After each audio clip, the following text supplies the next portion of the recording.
Bom, o primeiro ponto que eu quero dizer é que nós estamos abrindo hoje, Laelder já falou isso no começo, nós vamos abrir uma série de lives sobre o Apocalipse de João, que vai, segundo as nossas previsões, ocupar o nosso ano de 2023.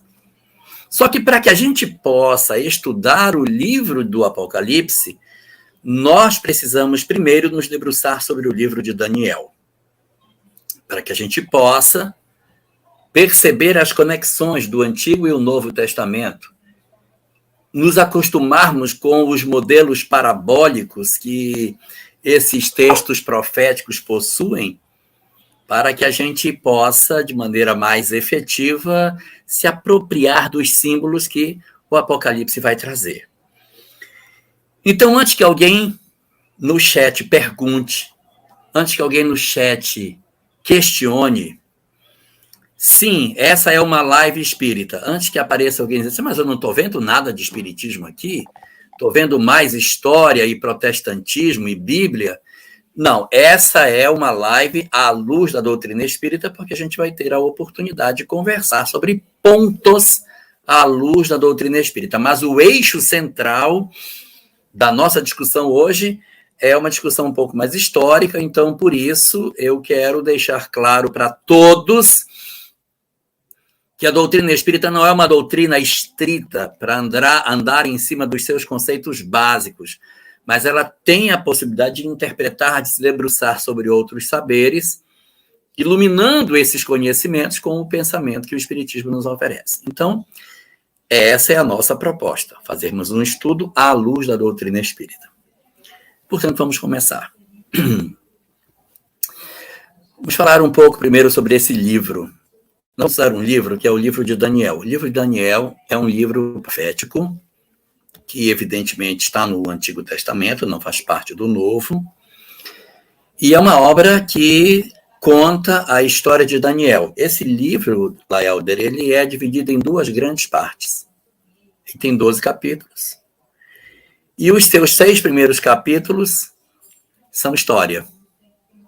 E os outros 6 são profecias. Então, os primeiros 6 capítulos são uma história como outras histórias assim o são. Alguns pontos proféticos neles, mas não tão interessantes do ponto de vista da conexão com o Apocalipse, mas pontos muito curiosos do ponto de vista da história do judaísmo. E esse livro ele tem uma singularidade, ele foi escrito em 2 idiomas. Uma parte dele foi escrita em hebraico e outra parte dele foi escrita em aramaico. Então, existe alguns estudiosos que levantam a ideia de que tenham sido 2 autores. Um autor escreveu um pedaço e outro autor, em outro idioma, escreveu a outra parte. Só que nos manuscritos mais recentes que foram encontrados, eles falam que esse material todo ele é apresentado desde sempre do mesmo jeito, com essa constituição, levando à crença de que realmente ele já era assim há bastante tempo.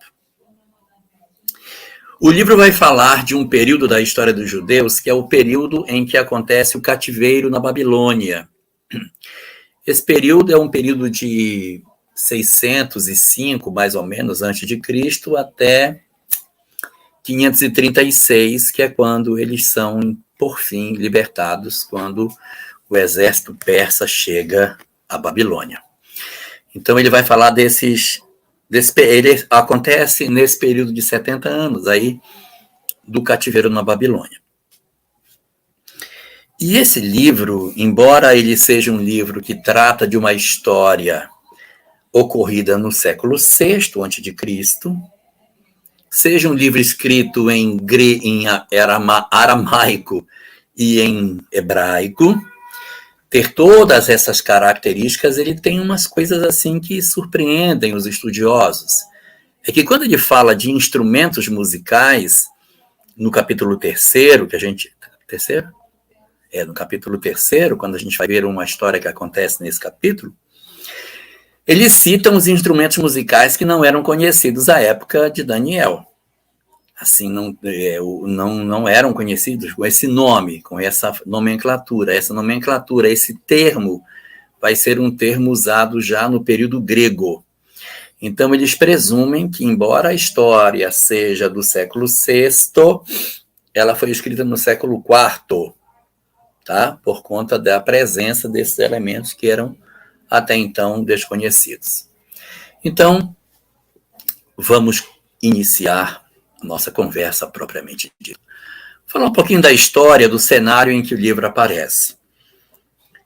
O mundo antigo, ele era muito diferente do nosso mundo de hoje, em que as nações estão constituídas e a guerra, ela se apresenta como se fosse uma espécie de exceção na história dos povos. Se a gente perceber, uma guerra de um país contra um país vizinho é uma coisa que causa estranheza hoje. No passado não era assim. As nações, elas lutavam com as outras nações de maneira muito frequente. Havia, de certa forma, Cirlei, seja muito bem-vinda. Havia, de certa forma, uma tendência de que aqueles que comandavam as nações entrassem em guerras com as nações vizinhas. Talvez por um processo da presença dos exilados de Capela, que eram espíritos profundamente orgulhosos, vaidosos do seu conhecimento, e que se achavam com poderes sobre as outras pessoas. Então, esses espíritos, eles assumiam o mando e o desejo era dominar as outras pessoas.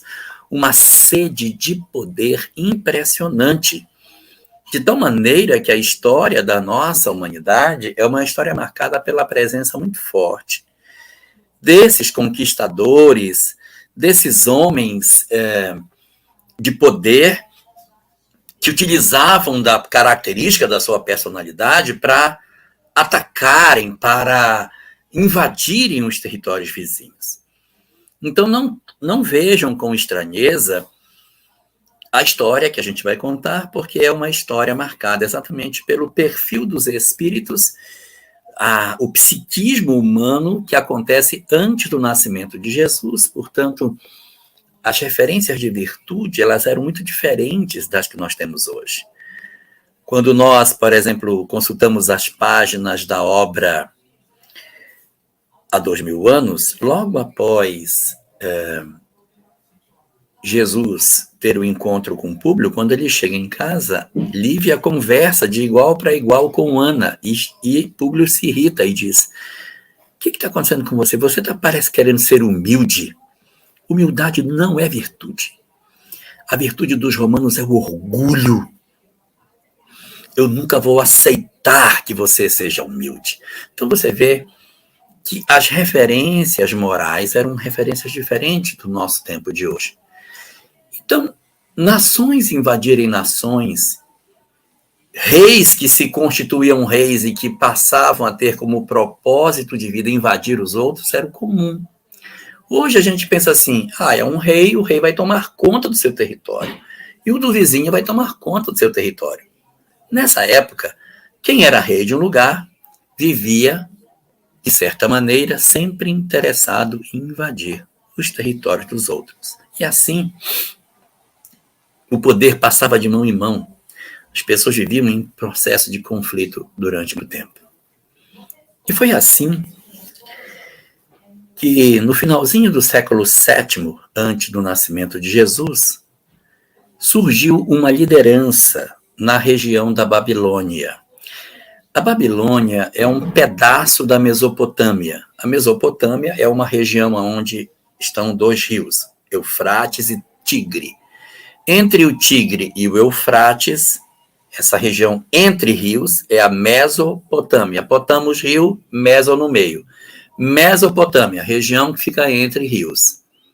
Ela abrigava 4 povos, os acadianos, no norte, junto com os caldeus, os babilônios no centro e os sumérios no sul.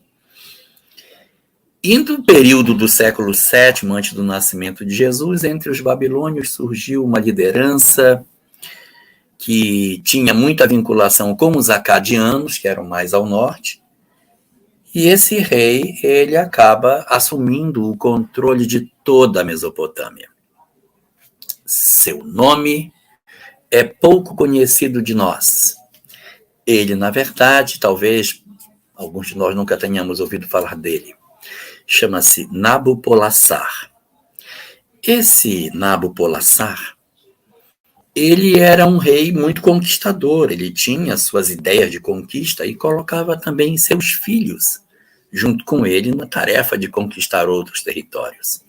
E entre um dos seus filhos havia um chamado Nabucodonosor. Esse nós conhecemos com certeza.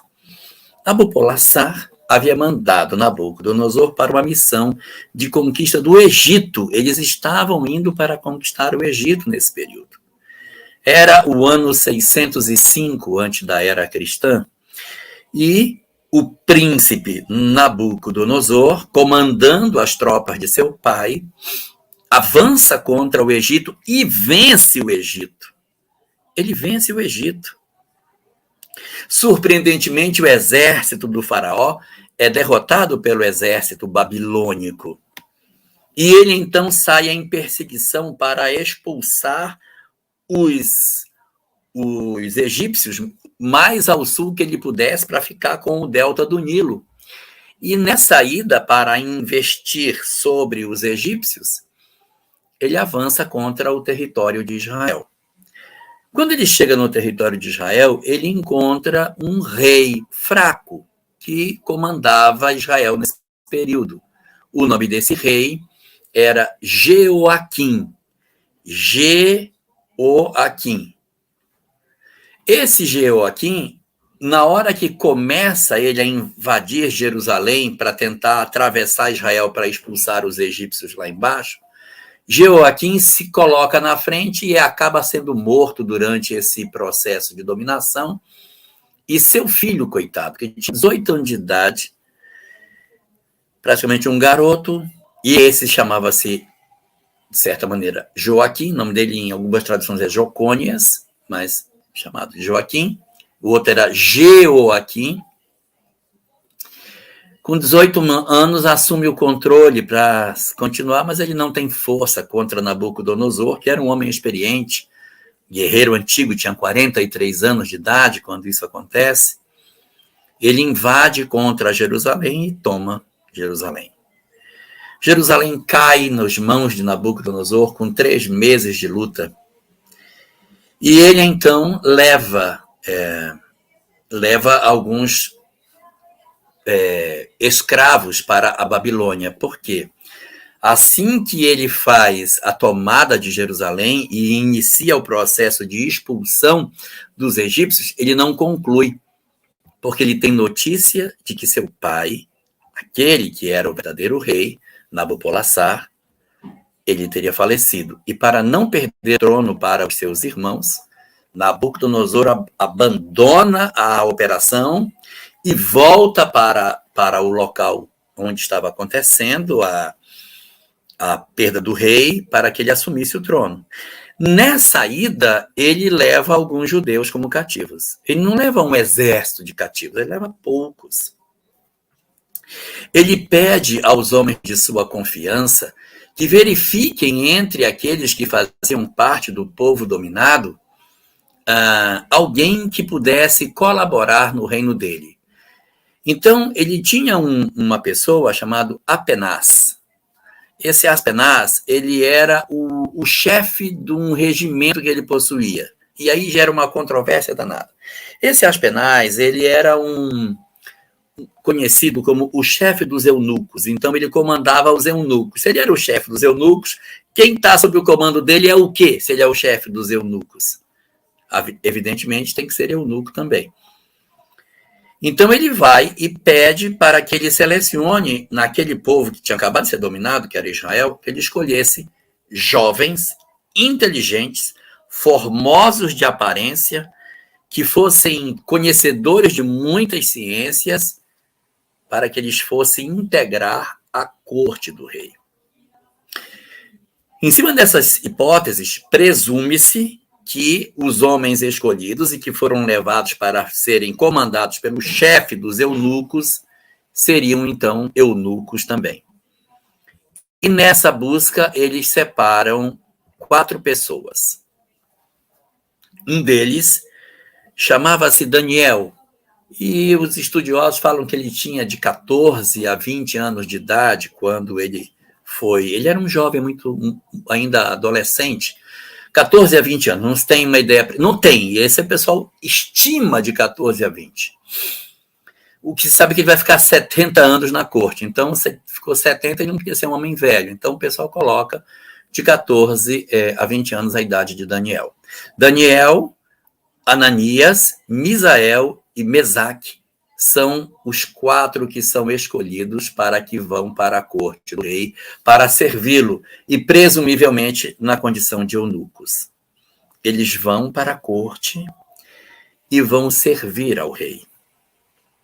Eles vão servir ao rei. Eles vão ser conselheiros do invasor. Já pensou? O cara invade o teu país, te leva como cativo, presumivelmente promove uma castração, porque os eunucos significa que são castrados, castra a pessoa e faz com que ele seja obediente a você, se não morre. E assim acontece com Daniel e seus 3 amigos. São levados para Israel, junto com o rei. O rei... o rei não vai ainda. Na primeira leva, o rei não vai, ele deixa o rei. Ele deixa o rei. E aí, quando acontece, pouco tempo depois, uma segunda onda, ele volta para buscar na segunda onda de escravos e leva 10 mil escravos. Ele leva o rei preso. Nessa segunda leva, ele leva um outro profeta, chamado Ezequiel. O profeta Daniel foi na primeira leva e ficou no palácio. Pouco tempo depois, uns menos de 10 anos, ele vai à segunda leva, leva mais 10 mil pessoas, entre eles o profeta Ezequiel. Fica em Jerusalém o profeta Jeremias, que era bem mais velho, e que acaba ficando em Jerusalém durante todo o período em que acontece a dominação. Eles vão para lá, para Babilônia, ficam como escravos, Daniel no palácio, Ezequiel como escravo servindo, Nabucodonosor muito, muito cruel com os seus dominados, tinha o hábito de cegar as pessoas, ele tinha uma lanceta de mão que tinha 2 setas, e ele cegava as pessoas pessoalmente. Aqueles que ele tinha interesse, ele ia e cegava com aquela lança de mão, ele furava os 2 olhos de uma vez só. Então, o rei que fica, quando ele leva o segundo, ele coloca um outro rei, chamado Zedequias. Esse Zedequias é um rei vassalo, que tem que pagar impostos para o rei. Pouco tempo depois, Zedequias se volta contra o rei. Zedequias se volta e decide não pagar mais os impostos. É quando Nabucodonosor vem com o exército e esmaga os judeus e destrói o templo de Jerusalém. Eu sei que muitas das pessoas têm a ideia de que o templo de Jerusalém foi destruído pelos romanos no ano 70, conforme conta a obra dos 1000 anos, naquela guerra que teve. É verdade, mas ele foi destruído 2 vezes. Uma vez pelos babilônios e a segunda vez pelos romanos. E interessante é que o templo foi destruído toda vez no mesmo dia, no dia 9 do mês Av. 9 em hebraico é Tisha. Então a data é Tisha B'Av. Tisha B'Av é a data que marca a destruição do primeiro e do segundo templo. E isso, para os judeus, é um dia de luto terrível, porque relembra a perda da conexão deles através do templo. Nabucodonosor, ao perceber a insurreição de Zedequias contra o seu império, decide mandar um exército dolorosamente cruel, que avança sobre Jerusalém, destrói Jerusalém, arrasa o templo, expulsa os judeus de sua terra e caça Zedequias. Encontra Zedequias próximo de Jericó. Então, você vai ser punido pela sua desobediência. Ele, então, manda matar os filhos de Zedequias na frente dele. Tem que assistir à morte de todos os filhos. Depois que os filhos são todos mortos, Nabucodonosor manda arrancar os olhos dele. os olhos dele são arrancados. E depois de arrancar os olhos, ele não é morto, ele é levado como cativo para a Babilônia e fica lá como cativo. Então, você só tem uma ideia de como era a personalidade de Nabucodonosor. Mas com toda essa crueldade que ele tinha, ele era casado com uma mulher que era Meda, que tem os medos, tinha os persas, tinha os medos, o medos era da Média. A mulher dele chamava-se Amitis, e ela foi fruto de um casamento de acordo, né, político. E depois desse casamento, que durou bastante tempo, ela vai desencarnar com 70 anos, ele mandou construir para ela os jardins suspensos da Babilônia.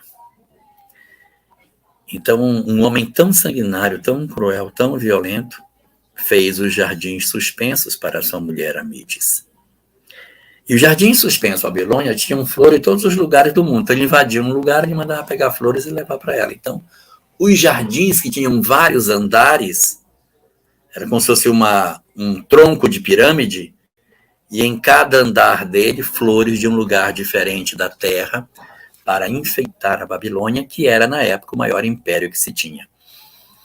Não era um império grande. Hoje, considerando os impérios que se seguiram, não é um império grande, é um império pequeno. Pegava aquilo que hoje é o Kuwait, que é aquela pecinha abaixo do Iraque. Então, o Kuwait pegava o Iraque, aí dobrava para cá, pegava a Jordânia, Síria, Líbano, Israel e uma pontinha do Egito. Era só isso. Esse modelo assim, quase que de uma ferradura. Pegava um pedaço da Arábia. Quando ele descia. Então, assim, era um império, considerado à época, mas depois outros muito maiores haviam de surgir para mudar essa história. Então, esse é o contexto daquilo que a gente vai tratar hoje. Esse é o cenário aonde se movimenta a história que a gente vai começar agora. Tá bom? Eu queria só pintar esse quadro, Laelder, para todo mundo entender em que ambiente os nossos personagens vão se movimentar, o perfil psicológico dos integrantes, os integrantes dessa nossa história, para a gente poder mover as peças dos capítulos que a gente vai abrir agora. Dúvidas, Laelder? Flávio, ficou claro, não ficou claro? No meu ponto de vista, a sua introdução foi maravilhosa. Eu não tenho nenhuma dúvida, não. Flávio? Está desligado, Flávio. Você está balançando a cabeça?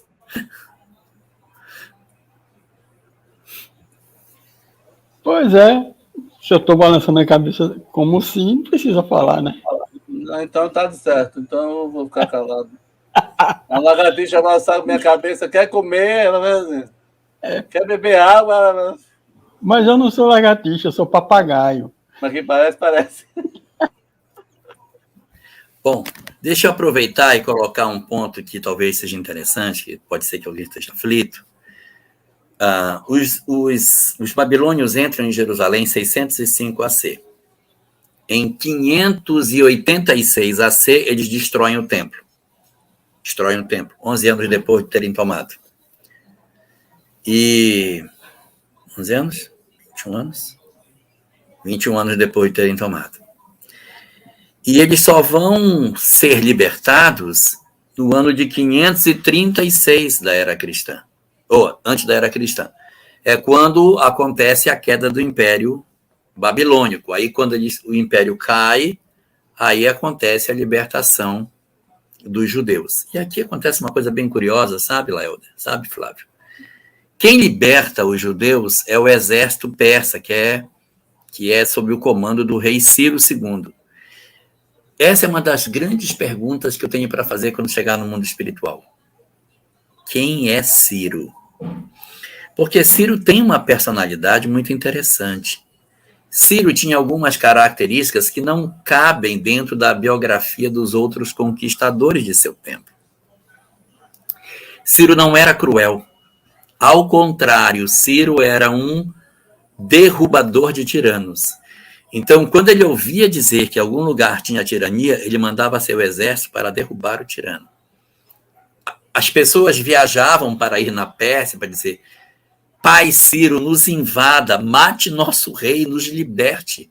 Ele é muito perverso. Ele mandava os espias, realmente ali tem perversidade. Vamos libertar o povo.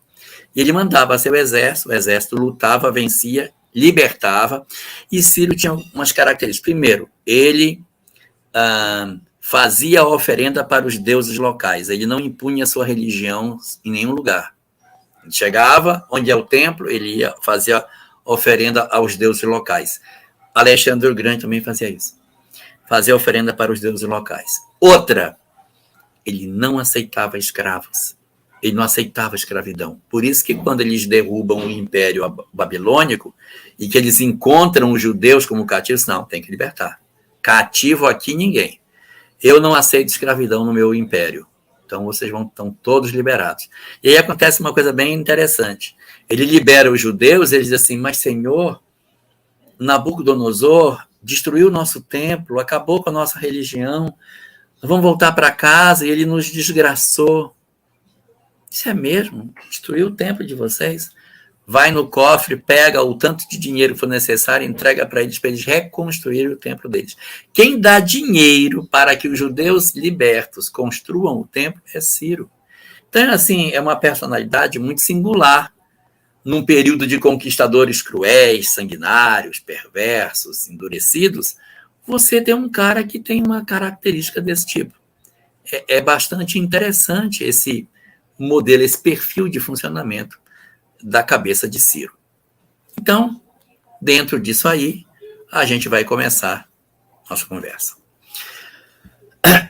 O livro de Daniel, nesses 6 primeiros capítulos, vai falar da figura de Daniel para que a gente conheça a personalidade incrível desse homem que está narrado. A gente não tem confirmação científica se nada disso que aconteceu é verdade, mas a gente tem que ler em cima daquilo que o texto bíblico coloca. Olha, a informação do texto bíblico é essa.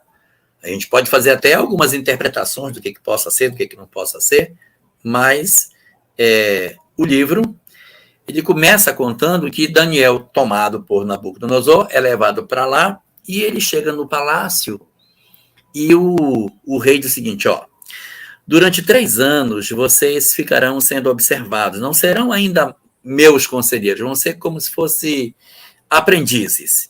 Vocês vão ficar aqui, vão comer da minha mesa, vão beber do meu vinho, o que eu colocar na minha mesa, eu darei para vocês também. Esses privilégios vocês vão ter.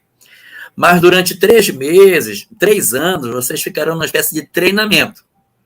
Só considerarei vocês magos do reino depois desse período de 3 anos. E aí, ele ainda muito jovem, junto com seus amigos, que todos trocam de nome, viu? Todos estão obrigados a trocar de nome, porque os nomes são judeus, eles não aceitam nomes judeus, então Daniel pega outro nome, todos vão pegar nomes diferentes, eles vão fazer essa alteração no nome de todo mundo. O nome de Daniel fica Beltesazar, parece Baltazar, né? Algumas traduções mais modernas colocam ele como Baltazar, mas Beltesazar é como está realmente colocado nos textos originais. E os 3 outros amigos dele, que eu citei, também terão nomes que são nomes que referenciam aos deuses locais lá. Então, Ananias vai trocar o nome para Sadraque, Misael passa a se chamar Azarias e Mesaque passa a ter o nome de Abed-Nebo. E aí eles são chamados lá nessa região por esses nomes e os nomes deles judaicos são esquecidos. Logo que eles chegam e é oferecida a alimentação do rei para que eles se alimentem, Daniel então chama o chefe dos eunucos e diz, olha, eu não posso comer essa alimentação, porque o meu Deus me proíbe a alimentação dessa forma. Eu não posso. Os animais que eu posso comer são alguns, não são todos que vocês comem. E a forma de fazer a matança desses animais, ela tem um ritual. Eu não posso comer um animal que não foi morto dentro do rito. Então, eu, infelizmente, não vou poder comer essa comida. Aí o chefe dos eunucos, não, vocês vão comer. vocês vão comer, porque se vocês não comerem, vocês vão ficar magrinhos, vão ficar pálidos, doentes, fracos. O rei vai saber que vocês não estão se alimentando e vai me matar. Então vocês vão comer, porque é ordem dele. Aí disse, não, mas eu não posso desobedecer o meu Deus. Vou aqui responder a pergunta do Juraci, que pergunta o que é que eu perguntaria no mundo espiritual sobre Ciro. A pergunta é quem é ele? Quem é essa alma? Quem é essa alma, Juraci? A Juraci está perguntando aqui. O que você perguntaria no mundo espiritual sobre Ciro? Tá aqui. O que você perguntaria no mundo espiritual sobre Ciro? Ora, Juraci, quem é esse espírito que num período anterior a Jesus entende que não tem que ter escravidão, luta contra a tirania, derruba os tiranos? Um homem que era chamado de Pai Ciro, num período em que os poderosos esmagavam seus inimigos, é um negócio incrível. Mas muito bem. Então, ele pede para que ele não se alimente com aquela comida, e aí o chefe do cara não quer deixar. Eles vão fazer o seguinte: durante 10 dias, você vai deixar a gente comer só vegetais. A gente não vai comer nenhuma carne. Só vegetais. Não posso comer essa carne, mas eu posso comer os vegetais. Eu como dos vegetais. E se eu e meus amigos apresentarmos fraqueza, palidez, emagrecimento, aí você nos obriga a comer essa comida. Mas se a gente comendo só vegetais, nós não dermos demonstração de que nós somos mal alimentados, você permite que a gente permaneça? Está bom, então vamos fazer o teste por 10 dias. Aí ele faz o teste por 10 dias, e aí, depois dos 10 dias, diz o texto, eles estavam mais corados, mais bonitos, mais saudáveis, mais fortes, mais vigorosos. Graziele, quem sabe aí não nasceram os vegetarianos, né? Aí vem a hipótese que Daniel era vegetariano. Daniel era vegetariano? É possível que sim, não sei, porque depois não fala no texto se ele passa a se alimentar com as carnes que o Deus de Israel permitia comer e dentro do rito de abate como é estabelecido na religião. Mas quando ele chega na corte de Nabucodonosor, ele se alimenta apenas de vegetais. Ele e seus 4 amigos. Passado isso, nossa, que alívio, meu Deus, ele ficou bem. E aí, eles, mantendo essa conexão com o Criador, porque isso é uma coisa forte dentro do texto, a conexão de Daniel com Deus. Daniel, em hebraico, significa Deus é o meu juiz. E ele tem uma personalidade tão interessante que ele é o único personagem do Antigo Testamento do qual não se conhece erro algum. Ele é o único, porque todos os personagens, olha só, aqui deu uma vacilada, aqui escorregou, aqui ele fez isso, aquele... Daniel não apresenta nenhuma vacilação em nenhum momento da sua existência, chamado de o profeta incorruptível, o único personagem do Antigo Testamento do qual não se conhece nenhum erro. É por isso que o nome do meu filho mais novo se chama Daniel. Muito bem. Então, ocorre toda essa parte e ele vai enfrentar durante esses 6 capítulos 7 desafios. Esse é o primeiro desafio, a alimentação.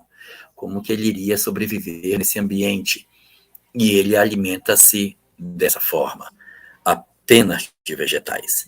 Uma coisa curiosa é que isso ainda é no comecinho, estamos no comecinho da história, né? Não estamos no comecinho da história. Chegou na corte, aconteceu isso. 2 anos depois, se eles iam ficar 3 anos em observação para serem adotados como magos, com 2 anos eles ainda não eram, eles ainda eram aprendizes. Estavam ali se amansando na corte de Nabucodonosor. Aí, Nabucodonosor vai ter um sonho. Não é isso, Laelder? Exatamente. Não fala do sonho. Só deixa eu falar. Depois aí você solta. Ele tem um sonho. E é um sonho incrível. É um sonho que deixa ele perturbado e não consegue dormir. Ele fica perturbadíssimo. E daí ele chama os magos dele. Olha, para você aprender essa, para você fazer aí no centro espírita, Laelda, que essa é boa. Ele chama os magos e diz, olha, eu tive um sonho extremamente perturbador. E eu quero que vocês interpretem o meu sonho. Podem interpretar para mim o sonho que eu tive. Aí os magos ficam, não, claro, senhor.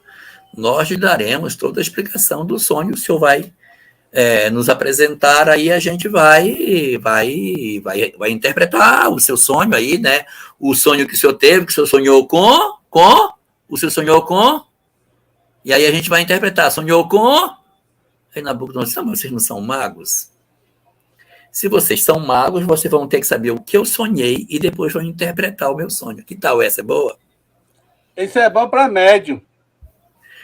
Isso é bom para médium, que a gente assim... faça a pergunta, se é espírito, se a linguagem do espírito é o pensamento, ele sabe o que eu estou pensando. Diga a ele que manda a resposta de lá para cá. Pois o Nabucodonosor fez isso com os magos. Disse, não, eu não vou contar nada do sonho, não vou dar uma palavra.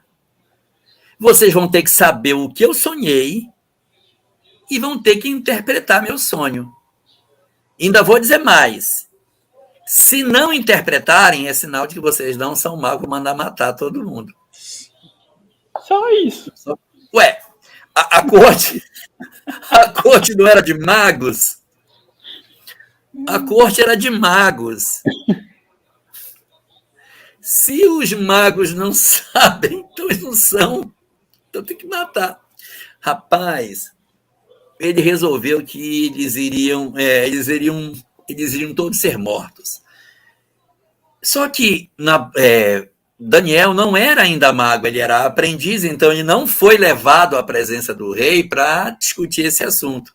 Só chegou para ele a sentença, porque o carrasco chegou dizendo, olha, tem um decreto do rei dizendo que é para matar todos os magos, inclusive vocês. Vocês vão junto também. Eu disse, mas por que nós? Nós não fomos sequer consultados. Ninguém nos falou, ninguém nos comentou nada. Como que eu posso ser sacrificado se eu sequer fui ouvido? E aí ele diz, não, então peraí, segura a ordem aí, que nós 4, a gente vai se reunir, nós vamos orar firmemente para que Deus nos favoreça. E aqui tem uma coisa muito interessante do texto, que aparece no texto quando se fala de José, que interpretava sonhos. Que é o seguinte, ele diz assim, não, eu não interpreto sonhos. O Senhor é que me dá a interpretação. Eu não interpreto. O Senhor é que me dá a interpretação. Faz sentido? Faz sentido, né? E aí ele diz para o rei, ele diz, não, eu quero ir à presença do rei. Eu quero falar com ele. Me deixa falar com o rei para que eu consiga bater esse papo com ele e dizer o que está acontecendo. E assim aconteceu. Ele foi levado à presença de Nabucodonosor e disse, olha, o senhor teve um sonho e... Certo, teve um sonho. É que é o seguinte, se não souberem qual é o sonho, eu vou mandar matar todo mundo. Disse, não, mas peraí, nós oramos e o Deus de Israel me passou qual foi o sonho que o senhor teve e mandou também a interpretação do seu sonho. Eu tenho as duas coisas para o senhor. Ele me disse o que o senhor sonhou e me disse a resposta. É genial, né? É genial, cara. Isso é genial. Genial.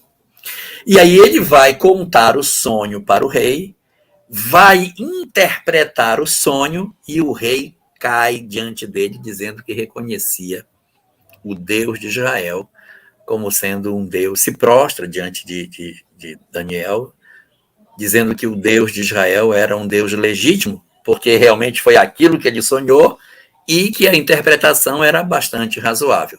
Mas aí vem a pergunta para você, Laelder, o que foi que ele sonhou? Qual foi o sonho? Primeiro sonho, na verdade, vão ser 2. O primeiro sonho que Nabucodonosor teve e que Daniel interpretou. Vamos olhar?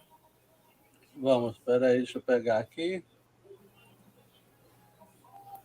Só um instantinho. Opa. Os magos sobreviveram, Kleber. Não aconteceu nada com eles. Daniel interpretou, aí a punição não se estendeu a eles, e ficou tudo. Daniel acabou livrando todo mundo com a Me interpretação. corrija se eu estou errado. Foi esse aqui? Deixa eu ver. Ah, peraí. Não, não é esse aqui. Não apareceu nada? Não é esse não, peraí. Só um minutinho. Ai. Vamos sonhar para ver o sonho que vai aparecer. Calma, me ajude, rapaz, seu Flávio. O rei sonhou. Não, diga não, peraí, eu vou mostrar. Calma, rapaz, vocês são agoniadozinhos. Ó, a Cirlei está dizendo que ela lembrou de José do Egito. Então, existe uma conexão entre essas histórias, sabe? Que José era interpretador de sonhos, e José tinha uma conduta muito digna, José tinha uma conduta muito correta, e Daniel também uma conduta muito correta. Não sei se eles são uma reencarnação do outro, não sabemos, né? Talvez alguém já tenha até dito isso, José do Egito, deixa eu ver se tem, e Daniel. Não está entrando, não está abrindo não a imagem. Oh, meu Deus, que pena. Mas daqui para lá a gente vai abrir. Peraí, deixa eu ver aqui. Todos os arquivos. Todos os arquivos. Não sei por que não está abrindo a imagem. Eu vou buscar aqui, tá? Tá, faça aí, porque por aqui não está abrindo não. Oh, meu Deus, tenho tanta pena de gente assim, meu Deus. Tadinho. Vamos lá. Coitadinho de mim. Coitadinho, meu Deus. Tadinho de mim, minha gente. Como eu sofro na mão desses dois, pra vocês verem. Oh, meu Deus. Rapaz, cadê esse trem? Abrir numa nova guia. Deixa eu aqui para eu não pegar um processo. Aqui. Eu vou compartilhar. Lá vai. Lá vai, 1, 2. Espera aí. 3 e... Apresentar compartilhar a tela. Compartilhar a tela. Uma janela que eu quero. Quero essa aqui. Vocês veem aí o que eu estou vendo? Pronto, eu vou botar... Não, porque eu vou botar agora. Vai aparecer agora. Pronto. Pode falar. Posso falar? Pode. Então é o seguinte, ele vê uma estátua. Essa estátua tem a cabeça de ouro, o peito e os braços de prata, a cintura é de bronze, em outras traduções diz que é de cobre, as pernas são de ferro e os pés são uma mistura de ferro e barro. Cabeça de ouro, peito de prata, cintura de bronze, pernas de ferro e os pés de barro misturado com ferro. Essa estátua está colocada e, de repente, uma pedra enorme que se desprende como se, sem a mão humana, essa pedra ela vem sem intervenção humana, isso é importante na história, essa pedra surge, e essa pedra vem e bate na estátua, no pé dela. Pô, quando bate, toda a estátua cai e se esfacela, se destrói. E essa pedra cresce, vira uma montanha e toma conta do mundo. Então, esse é o sonho. O que é isso? E aí Daniel, que está no século VI antes do nascimento de Jesus, diz o seguinte, a estátua representa os reinos que virão. A estátua representa os reinos que virão. A cabeça de ouro é o império que temos agora, que é o seu império, meu rei, que tem uma cabeça. Porque o senhor é muito inteligente, tem uma cabeça excelente, então é essa cabeça que está sendo representada de ouro. Depois do seu império, haverá um segundo império que vai substituir a esse. Um império de prata, que vai pegar o tronco. O tronco tem 2 braços, porque serão 2 nações juntas que vão se juntar para fazer esse império. Era o Império Medo-Persa. Medo-Persa. Então, 2 braços que vão fazer o segundo império. Que vai cair e virá um terceiro, que é a cintura de bronze. A cintura tem a ver com a questão, alguns estudiosos dizem, né, que a cintura tem a ver com a questão da sexualidade, do desregramento sexual, que era muito comum nos gregos. Então, a cintura, o reino era o reino dele, o reino da cintura, que era o reino de bronze, que é o reino grego de Alexandre o Grande, que vai suceder ao Império Medo-Persa.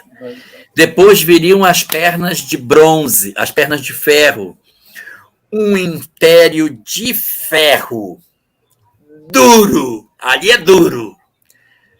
Ali é pauleira, que é o Império Romano. As pernas de ferro são o Império Romano. E são 2, porque ele vai se dividir em 2. O Império Romano do Ocidente e o Império Romano do Oriente.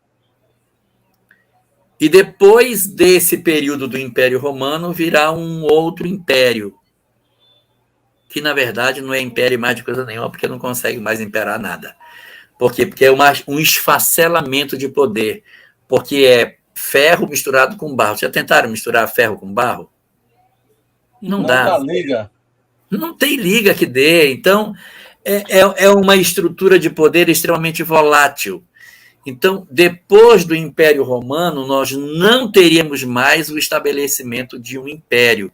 Nós teríamos fragmentos de império misturado com barro. Então, você ia ter o Império Inglês, o Império Francês, o Império Espanhol, todos frágeis. Não haveria mais aquela estrutura dos impérios anteriores. Então, a cabeça de ouro era Nabucodonosor, o império que era o Império Babilônico. Depois nós teríamos o Império Medo-Persa, representado pelo peito dele, né? E depois, cadê? O grego. A cintura de bronze, o Império dos... Está aparecendo aí? Vai aparecer agora. Vai aparecer agora. Isso. Então, aí, ó. Ouro é o Império Babilônico, o peito é o Império Medo-Persa, o bronze é o Império Grego, as pernas de ferro é o Império Romano e o ferro e o barro seriam os reinos que viriam posteriores. Tem uma série de interpretações para os reinos que viriam depois do Império Romano. Então, uma parte dos estudiosos dizem que esse império já teria acontecido, que seria o império que já aconteceu. Outros dizem que não, que se é a União Europeia que tenta juntar tudo, mas não tem força de nada. Outros dizem que é a ONU que tenta juntar nos pés de Baal, mas não consegue fazer a paz, não consegue manter a liga, não tem liga entre barro e ferro. Então acaba acontecendo que não vai para lado nenhum. E resultado, uma pedra muito grande vem. Essa pedra bate, destrói os impérios que tombam, e a pedra cresce e toma conta do mundo. Quem seria a pedra? O que seria a pedra? Ele está 600 anos antes do nascimento de Jesus. Ele diz: a pedra é a vinda do Senhor, que vai mudar tudo. Vai ruir os impérios. Vai destruir todas as verdades que existem. As doutrinas que são adventistas E o que é uma doutrina adventista? São as doutrinas que têm como base o segundo advento do Cristo, ou seja, a volta de Jesus numa segunda vinda. Dizem que essa pedra que bate seria Jesus voltando numa segunda vez. A doutrina espírita, que tem uma visão muito particular sobre a questão da segunda vinda do Cristo, enxergando isso não como o Cristo em si, mas como uma mudança da sociedade, é o mundo de regeneração, esse processo da transição planetária, a retirada dos maus e a implantação de um reino mais harmônico, isso seria a síntese do que a gente poderia chamar de interpretação que a gente poderia dar para essa pedra imensa que tem aqui. A Nair está fazendo uma pergunta aqui, qual é o nome desse tipo de mediunidade do Daniel? Essa mediunidade seria uma mediunidade intuitiva, né? Porque você recebe a intuição e em cima da intuição você fala. Pode ser uma mediunidade intuitiva, mas pode ser também uma mediunidade inspirada. Qual é a diferença das duas? Kardec colocou no livro dos médiuns essas duas mediunidades, mas a mediunidade, vou ser bem pragmático na definição, a mediunidade intuitiva é a mediunidade intuitiva, e a mediunidade inspirada é a mediunidade muito intuitiva. Quando a intuição é muito forte, a gente é inspirado. Assim, uma definição um pouco mais coloquial do que Kardec coloca na obra que hoje está fazendo aniversário. O livro dos médiuns hoje foi publicado, dia 15 de janeiro, publicação do livro dos médiuns em 1861. Tá? Então, nós temos aí uma situação bastante interessante, que é esse Daniel, antes da vinda do Cristo, 600 anos antes da vinda, esse é o dia do Senhor. Ele vai vir, vai mudar. Não seria a primeira vinda de Jesus, porque o Império Romano veio depois. A menos que o barro com ferro fosse já o período do nascimento do Cristo. Mas talvez ainda não, porque o Império Romano ainda se tornou muito rígido, muito firme, por muitos séculos após o nascimento do Cristo. Então, essa pedra, ela representa muito mais essa transformação, a ruptura do padrão de comportamento, de ideias e de referências de como o mundo deve funcionar, o modelo de liderança que tem que ter.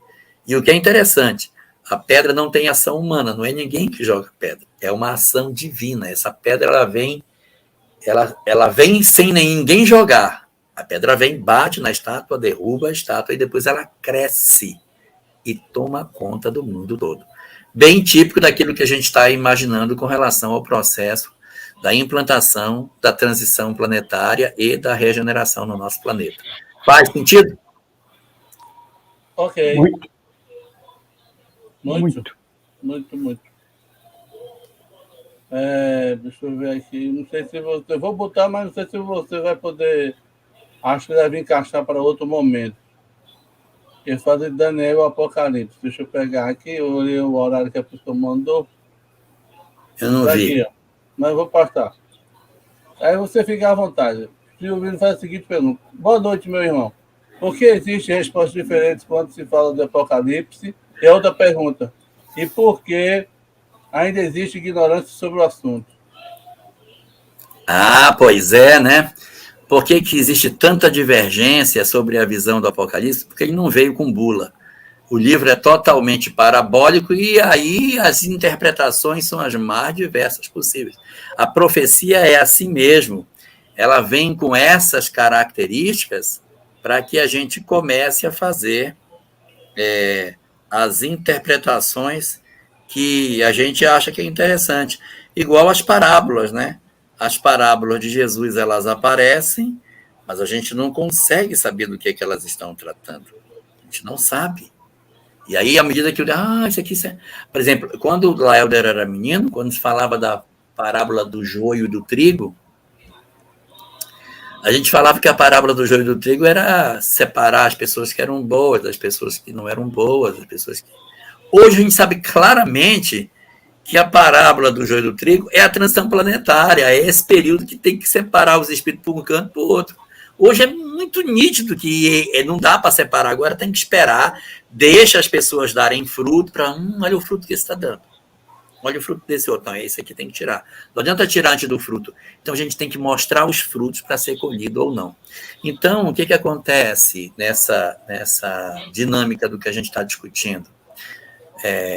Não há uma interpretação, né? A Jane Nixon, de Sevilha, tem uma frase muito boa sobre isso, em que ela diz que o evangelho não tem gabarito. Então, não tem uma resposta certa para aquilo. Aí a gente fica observando, assim, olha, isso aqui não é isso aqui não é aquilo.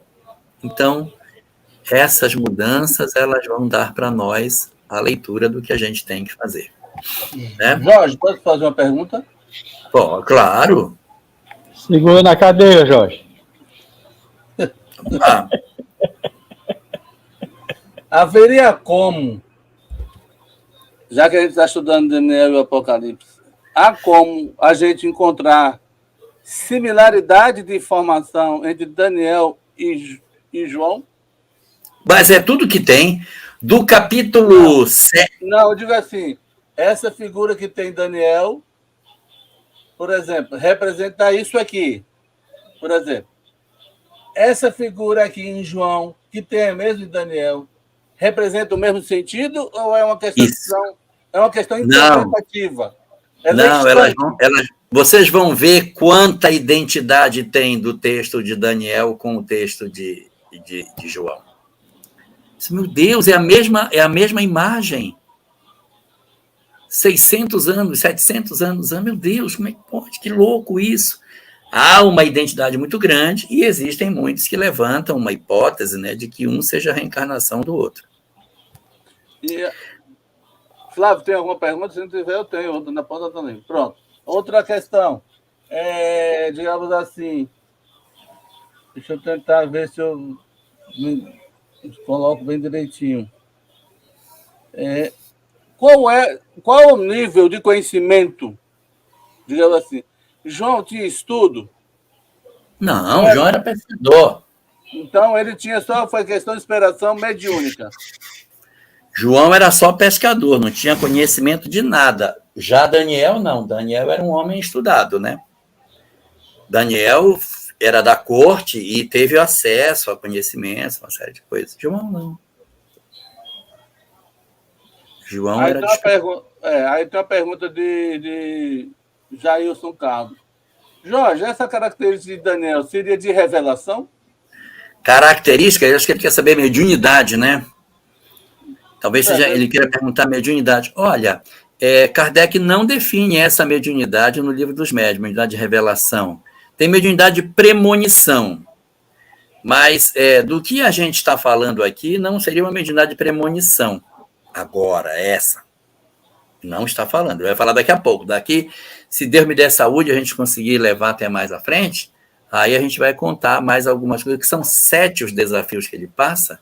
Eu estou falando do segundo desafio. Tá? Então, desse desafio, a gente vai perceber o quê? É um sonho, ele acessa o sonho e acessa a interpretação. Eu não diria que é uma premonição, porque ele está, na verdade, tendo uma intuição. Eu acho que é uma intuição, eu diria que é uma intuição. Vai ter outros momentos em que, de repente, pode ser que a gente encaixe ele mais na parte da premonição. Né? Porque isso Nabucodonosor vai ter um segundo sonho, e ele vai interpretar o segundo sonho. De uma coisa não tem dúvida. Eu acredito, é mediunidade. É mediunidade, sem dúvida. Porque, inclusive, tem uma coisa que é muito importante, eu talvez não tenha dado ênfase, mas quando ocorre o decreto de que vai todo mundo morrer, aí o que acontece? Os homens se mobilizam para poder matar todo mundo, aí Daniel diz, não, nós vamos orar e depois eu vou conversar com o rei. Aí fala para os amigos dele, comecem a orar porque eu vou falar com o rei. Então a oração, ela é muito, muito presente nesse livro de Daniel, essa relação, dessa conexão com o divino, a prece, ela é muito, muito forte. Não estou falando muito disso, mas vocês considerem que eu esteja falando. A oração aqui, ela é um ponto muito, muito puxado dentro desse texto. Podemos seguir? Podemos. Vamos seguir. Vamos seguir. Aí aconteceu o seguinte, muitos anos depois, Nabucodonosor resolve fazer uma estátua para ele. Isso não tem nada a ver com essa do sonho, tá? A questão do sonho é o sonho. Agora estamos falando de uma estátua real. Ele decide construir uma estátua dele com 30 metros de altura, uma estátua enorme, 27 metros, na verdade. Uma estátua grande. E ele fez um decreto. O decreto era o seguinte. Sim. Assim que Daniel interpreta o sonho, o rei fica impressionadíssimo e diz, a partir de hoje você vai ser importante aqui para mim. E coloca Daniel numa posição de mando dentro da Babilônia. Lembra de José no Egito, que interpretou um sonho e virou primeiro-ministro? Pois é. Daniel interpreta um sonho e se torna governador também, lá naquela época. Aí ele diz, não... Me explica essa similaridade, que existe muita similaridade, né, entre alguns personagens. Tem muita similaridade. Só que ele vai para lá, o que José vai para o Egito vendido pelos irmãos. Ele não, ele foi cativo, né? A similaridade está. Interpretar sonhos, é um homem correto e, em função da interpretação do sonho do rei, ganha uma posição de mando dentro do país outro. Muito bem. Aí diz, não, eu quero que... tudo bem, eu vou receber a responsabilidade aqui, beleza, vou executar, mas eu queria que favorecesse meus 3 amigos também. Os 3 que estão comigo também, eu gostaria que eles fossem beneficiados e que pudessem ter algum tipo de regalia, de mando, para que não fosse só para mim, isso fosse para eles também. Afinal de contas, eles também oraram a Deus, né, para que eu interpretasse o sonho, então quero ser grato a eles por isso. Então, mais uma virtude dele, né, ele não é ingrato com os companheiros e lembra dos companheiros. Mas tudo bem. O tempo vai passar e Nabucodonosor vai fazer uma estátua enorme, 27 metros de altura. E aí vem um segundo decreto deles. Bem, a partir de hoje é o seguinte, vou colocar essa estátua aqui.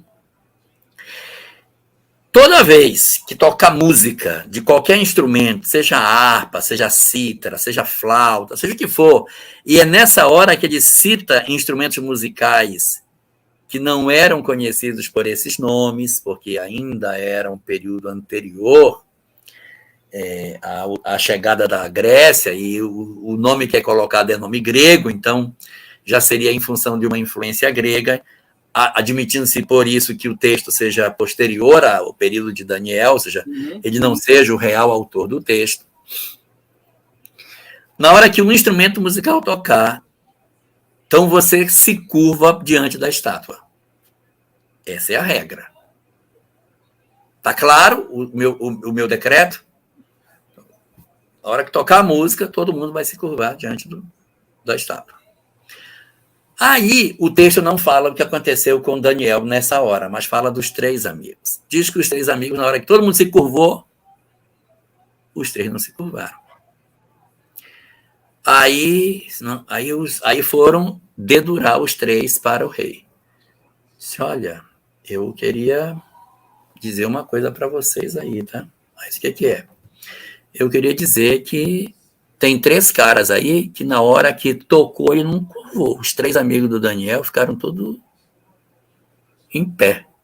Não se curvaram. E o Senhor disse que quem não fosse ia morrer na fornalha. Morrer assado na fornalha. Vai mandar os caras para a fornalha ou não? Disse, não. Primeiro chama eles, eu quero saber se é verdade. Eu não vou ser injusto. Eu vou mandar para a fornalha, mas eles têm que primeiro não se curvar na minha frente. Aí chamou os caras, tocou a música e disse, agora vocês se curvem para a estátua. Eles não se curvaram. Disse, bem, então agora está provado que vocês realmente desobedecem a mim. Então vai todo mundo morrer na fornalha. E ele mandou aquecer a fornalha 7 vezes mais forte do que a fornalha ficava. Porque a fornalha ela tinha uma temperatura e ele mandou elevar a temperatura 7 vezes. E pegou os 3 homens, amarrou as mãos deles E os carrascos levaram os caras para jogar na fornalha. Tá claro o que eu estou contando, Laelder? Tá confuso, Flávio? Quando eles chegaram na hora de jogar na fornalha, a labareda da fornalha era tão grande, era tão intensa, que lambeu os caras tudinho. Pegou os 6, os 3 carrascos, e os homens todos, caiu todo mundo dentro da fornalha. Todo mundo caiu dentro. O que aconteceu? Saiu ileso. Os 3 carrascos, todos morreram. E o rei ficou assistindo os caras dentro da fornalha. Aí, de repente, ele disse: vem cá, quantos homens a gente colocou dentro da fornalha? Aí o assessor dele disse: foram 3, senhor. Mas eu estou vendo 4 ali dentro. Aí, quando eles prestaram atenção, dentro da fornalha tinham 4. Não tinham 3. Não tinham 3. Tinha um a mais. E ele disse: esse outro que está lá dentro não tem aparência de homem. É como se fosse... Travou.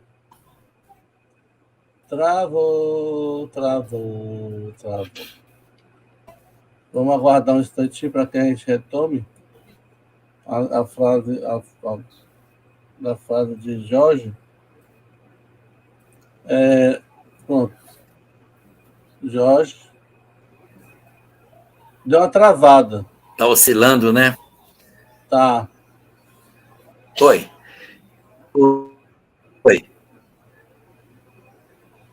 Tá oscilando. Oi. Estamos ouvindo. Oi. Tá ouvindo? Tá ouvindo. Conta para mim o que aconteceu. Levaram os caras para a fornalha aí. Eram 3, mas na verdade, quando viram 4 homens na fornalha. E o 4º homem Isso. não parecia ser E aquele parecia ser o filho dos deuses. Em algumas outras aparece como filho de Deus. Mas não faz muito sentido ser o filho de Deus se eles eram politeístas, né? Então, o 4º não era humano, era um espírito. As traduções protestantes apontam de que o 4º homem era Jesus no meio deles, dentro da fornalha. Mas não é uma outra personagem, não é? Pode ser um espírito que tutela, um espírito benfeitor que estava ali, né? Isso admitindo que essa história ela aconteceu assim, porque de repente existe muitas coisas que o texto bíblico traz que a gente tem que trabalhar dentro da perspectiva da lógica, né? Mas eu estou contando a história pela história. Então, os homens ficaram lá dentro desse jeito. É confuso isso que eu falo? Não. Confuso não, mas é surpreendente. Pior vai ser agora. Porque aí o rei... Detalhe, incrível não quer dizer que é impossível. Incrível não quer dizer que é impossível, mas assim, é o que está dentro do texto bíblico. E a gente tem que considerar que tem coisa que está ali dentro, que a gente tem que olhar com o sentido de que aquilo foi escrito exatamente para mostrar o impacto desses homens incríveis que estavam lá. Aí o rei fica tão impressionado, manda tirar eles de lá de dentro. Quando sai, só sai 3. O 4º não sai, que mostra que ele não era realmente humano. Saem os 3. E aí o texto diz o seguinte: e eles saíram ilesos, sem sequer ter cheiro de fumaça na roupa deles, como se nada tivesse acontecido. Aí Nabucodonosor diz: não, realmente esses caras são diferentes, então vamos respeitar a situação deles. Ok? Podemos seguir, Laelder? Como é que faz? Termina? Fica? Estamos... Aí fica com o seu critério. Estamos com 1h20. Não, vamos sim. Eu vou contar mais um, porque não vai dar para contar os 7. Eu me programei para contar os 7 hoje, mas não vai dar. Ok. A terceira foi a seguinte. Anos depois, o rei teve um segundo sonho.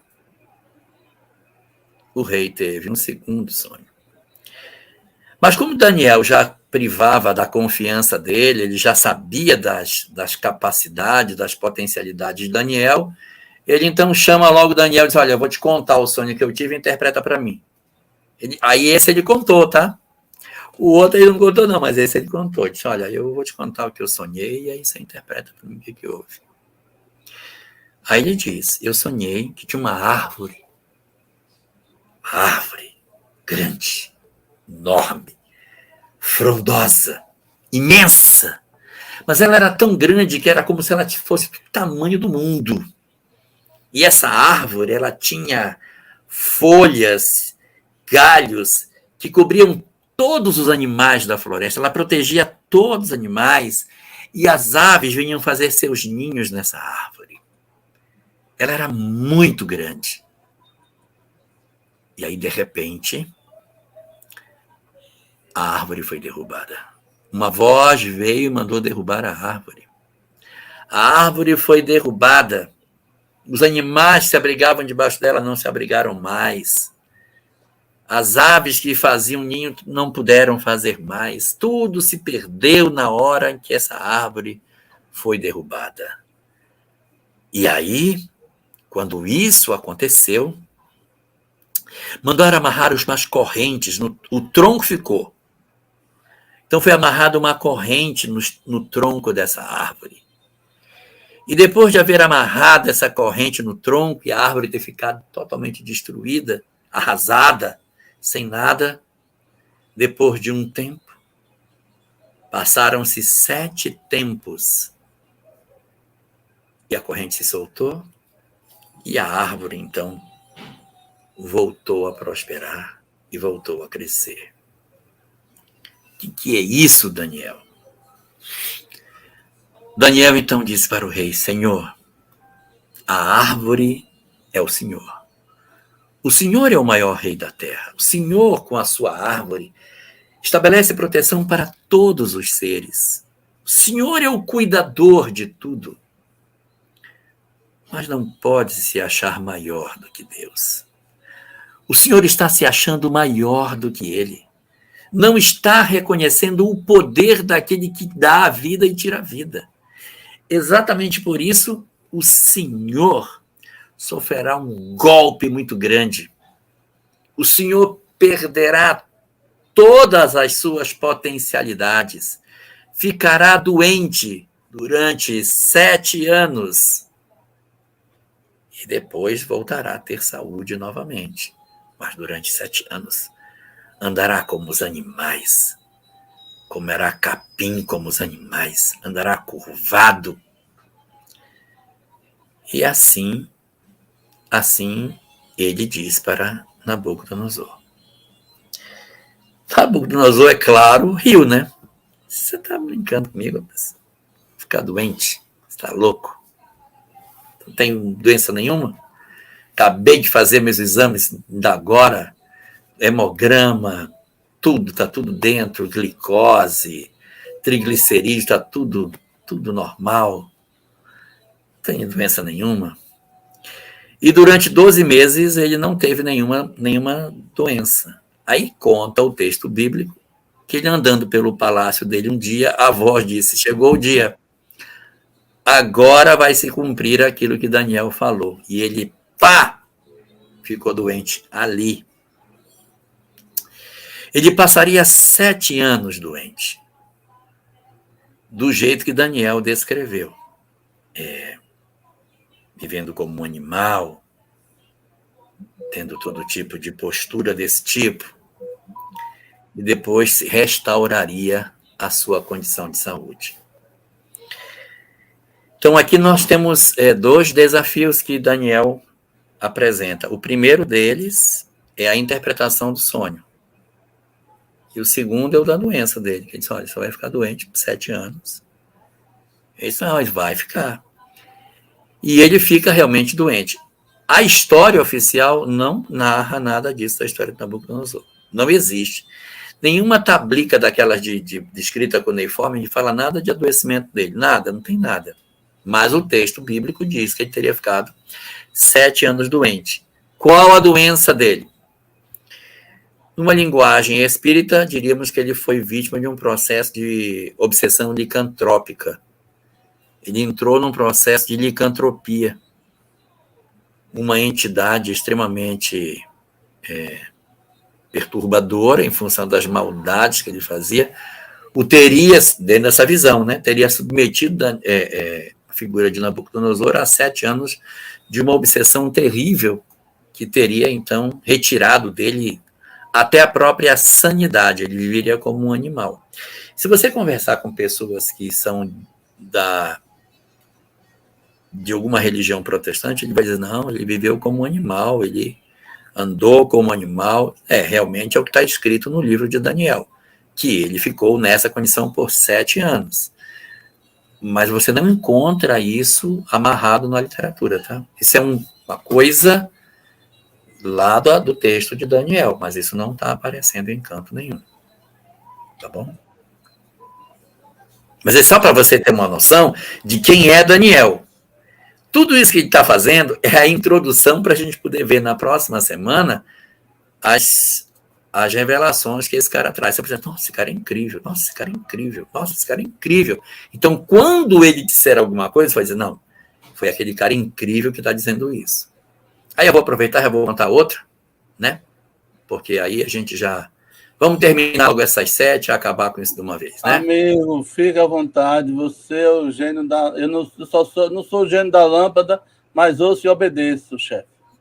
Então vamos lá. Manda. O primeiro desafio foi o da alimentação. Ele venceu. O segundo foi o sonho da estátua. Resolvido. O terceiro foi a estátua e a fornalha. O quarto, o sonho da árvore.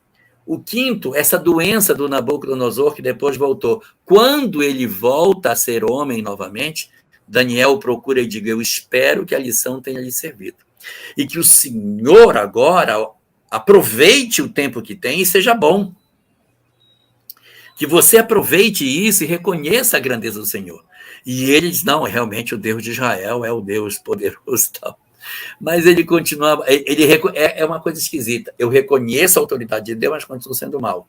Porque, é aquilo que eu já falei outras vezes, as religiões do passado, antes de Jesus, elas tinham um braço vertical. É minha relação com Deus, mas não tem nada a ver com a minha relação com o próximo. A relação é com Deus. Então eu faço oferendas, eu aceito que ele é o Deus, ele aceita tudo, faço tudo que ele ordena. Mas essa é a minha relação com o Criador. Aqui, ó, relação do homem com a divindade. Relação do homem com o próximo não era forte. Jesus é que vem e diz, não, aí aqui, ó, para que você se conecte com Deus, você tem que se conectar com o próximo. Você não pode dizer que você ama Deus se você não ama o próximo.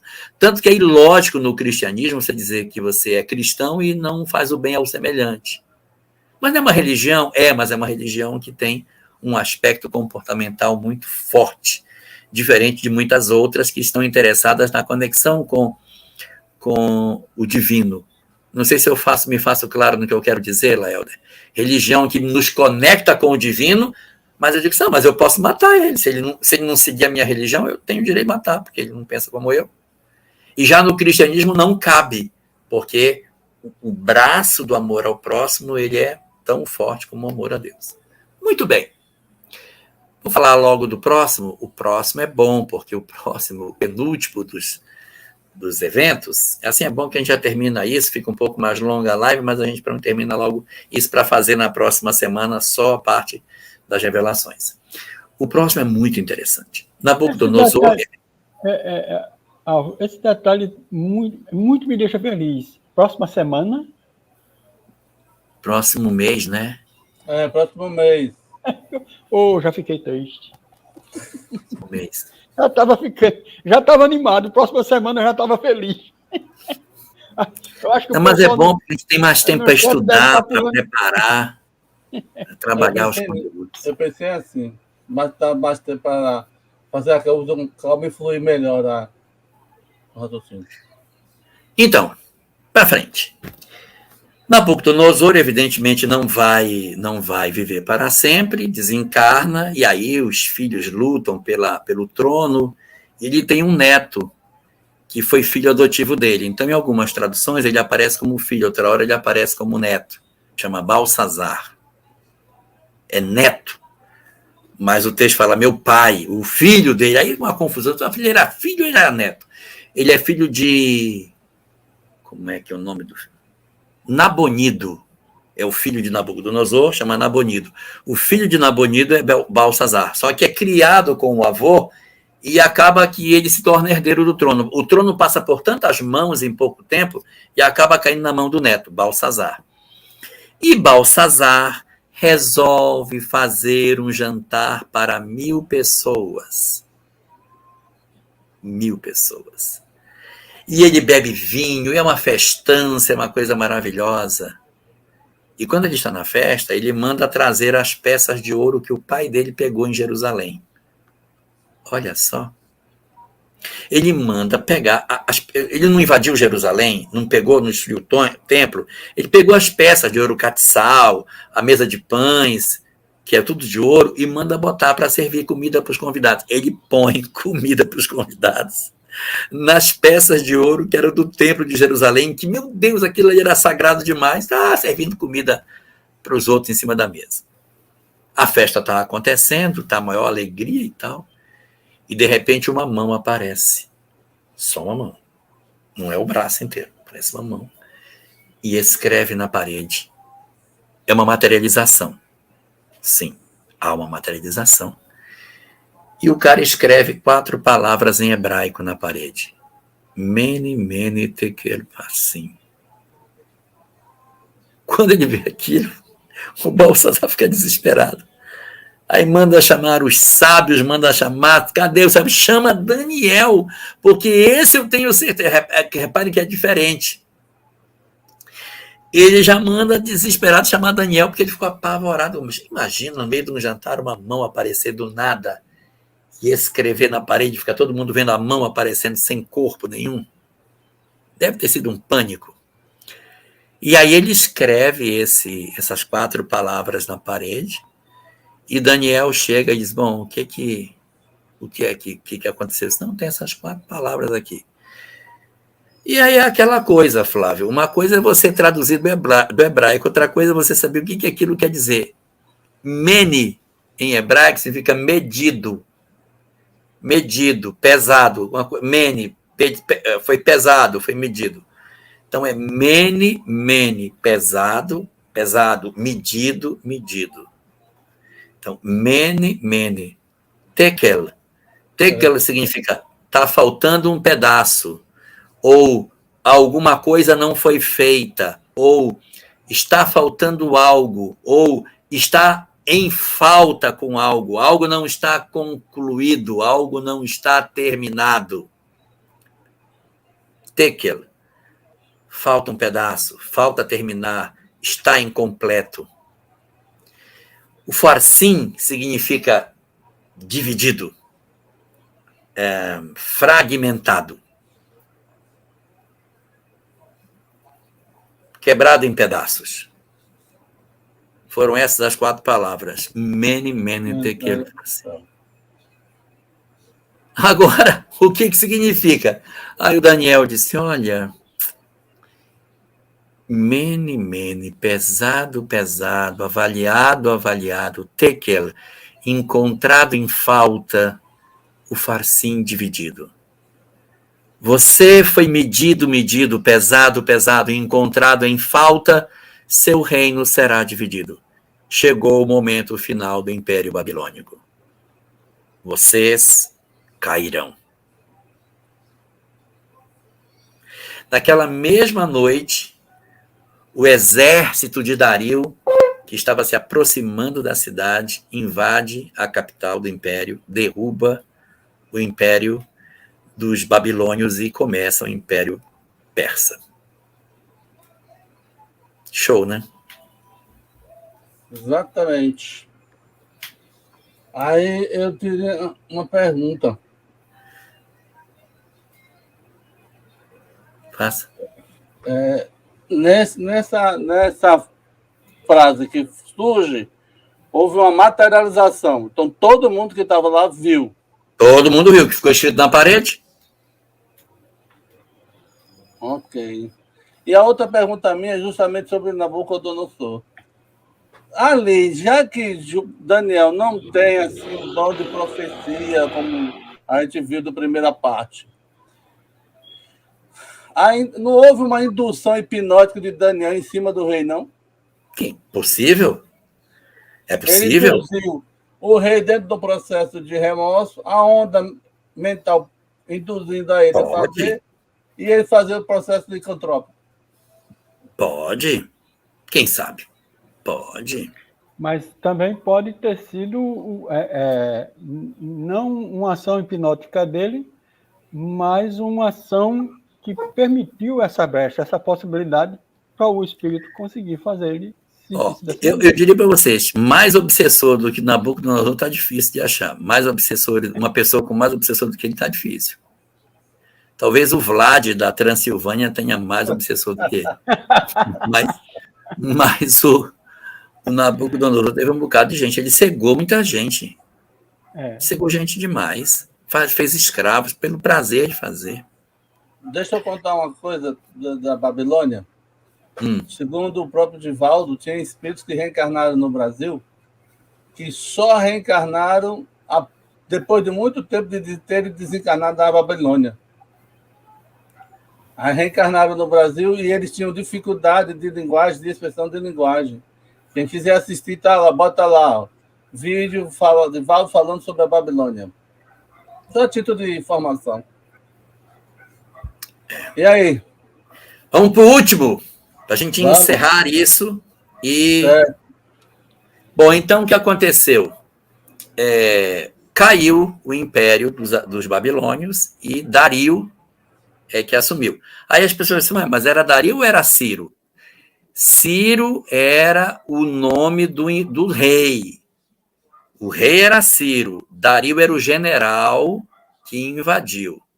Assim como o rei era o pai de Nabucodonosor e ele que invadiu a Palestina, agora era um general de Ciro chamado Dario que invadiu ali a região da Babilônia. Depois de Ciro, o filho dele, chamado Cambises, seria o comandante do império, e depois de Cambises, aí Dario iria ser o rei, né? Porque Cambises morre muito cedo, aí Dario acaba assumindo o controle, porque fica meio bagunçado lá, e ele cai a dinastia. E o filho de Dario é Xerxes, lá do 300. Ele é Xerxes. Muito bem. Então, Dario invade, domina, e diz, bom, quem são os conselheiros daqui do rei? Não, os conselheiros são esses aqui. Aí, beleza. Aí se colocam lá os conselheiros, os novos conselheiros. E daí é feita uma intriga. É feita uma intriga para que Dario jogue Daniel no fosso. Porque, assim, Daniel não tinha nada de errado. E os caras queriam derrubar Daniel. Eu disse, mas a gente não consegue derrubar Daniel.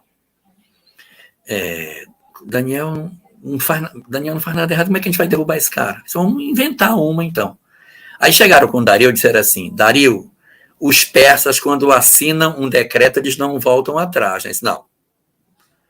Palavra de rei persa não volta atrás. Uma vez feito o decreto, não vai voltar. Então, pronto. Que tal fazermos um decreto para que as pessoas adorem só você e ao seu Deus? Não seria lindo as pessoas se curvarem diante de você, se curvarem diante dos deuses persas? E aí começa a induzir Dario a que faça isso. E Dario acaba assinando esse decreto, ainda coloca o selo dele no decreto. Que a partir daquele dia, todas as pessoas deveriam ser adoradoras dele e dos deuses persas. O decreto é feito, ele assina, quando o decreto assina. Agora tem uma para contar para você. Daniel, que você tanto gosta, não se curva diante de você. Não lhe admira como Deus, nem aos deuses. do seu povo. Ele só se curva diante do Deus dele. E eu acho que ele merece morrer. E o seu decreto não pode voltar atrás, porque para o decreto de peça não volta. Nosso Dario fica, porque ele gostava de Daniel, mas eu assinei. Então, agora não tem mais jeito.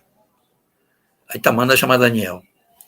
E Daniel não se curva diante do rei, nem dos outros deuses. Ai, Daniel, você vai me obrigar a fazer uma coisa que eu não quero fazer. Vou ter que mandar você para a cova dos leões. Aí ele manda abrir a cova dos leões e manda jogar o Daniel lá dentro. Ele joga o Daniel e não consegue ter paz de espírito. Ele passa a noite em claro. Meu Deus, Daniel, coitadinho, já velhinho, mais de 70 anos. Com 70 anos quando jogou lá embaixo. Imagina eu, se eu com a idade que eu tenho, já estou só a capa da gaita, eu com 70, coitado. Ele já botou o Daniel lá. O bichinho já não comia carne, né? Devia ser magrinho. Estava lá, na cova dos leões, e o Dario a noite inteira. Estou brincando, tá, gente? Aí, e o Dario preocupado, meu Deus, não dorme à noite. Quando é de manhã que ele acorda, ele vai cedo lá, na cova, chamar pelo nome Daniel. Daniel! Daniel! E ele diz, eis-me aqui, meu rei. Está vivo? Sim, estou vivo, você me botou aqui. Ah, então, se você sobreviveu uma noite inteira dos leões, então, manda tirar o Daniel. E mandou tirar o Daniel de dentro do buraco. Daniel saiu ileso, sem nenhum machucado. Aí o rei Dario disse, sabe o que significa? Que você é um homem bom. Que o seu Deus é um Deus de proteção. Deus é um... Se você é bom, Deus é bom, quem para você é mal. E o pessoal todinho joga no buraco. Aí pegou todos os que haviam conspirado e feito ele assinar o decreto e jogou no buraco, junto com as mulheres deles e seus filhos. As mulheres não tinham nada a ver, né, com a história. Mandou jogar as mulheres e os filhos deles também. E o texto bíblico diz assim que quando eles foram jogados na cova, antes que eles caíssem no chão, os leões os aparavam no ar e os mastigavam. Comeram. Aí eu encerrei. O que eu queria contar eram esses 7 episódios, para a gente ter uma noção de quem... Isso aí é só para saber quem é Daniel, para no mês que vem a gente estudar as profecias, os estudos, Agora a gente tem uma visão mais clara de quem é esse personagem, em que ambiente ele viveu, como era o jeitão dele ser, para que a gente consiga aproveitar melhor as interpretações do texto que a gente vai ver depois, que são a segunda parte do livro, cheio das profecias, das análises proféticas, das visões de Daniel. Aí sim, profecias.